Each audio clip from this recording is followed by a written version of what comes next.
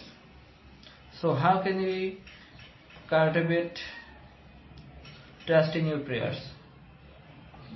It starts with a deep belief in the power of your words. When you pray, do so with conviction.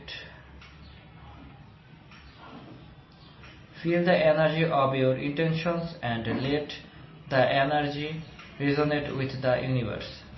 It's also about being patient and persistent.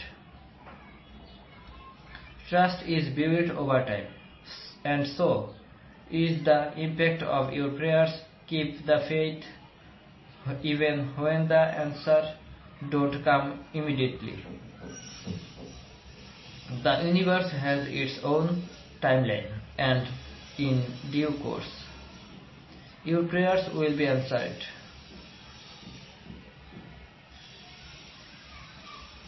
In the grand tapestry of life, your prayers are the threads that can weave miracles. Trust in them. Trust in the process. Trust in the divine plan that unfolds when you align your energy with the positive force around you. As you embark on your journey, remember, trust in your prayers and you will find the strength to overcome any obstacle. Your faith is a beacon of light that can illuminate even the darkest paths. So trust, believe, and watch as your prayers manifest into a reality that extends your wildest dreams.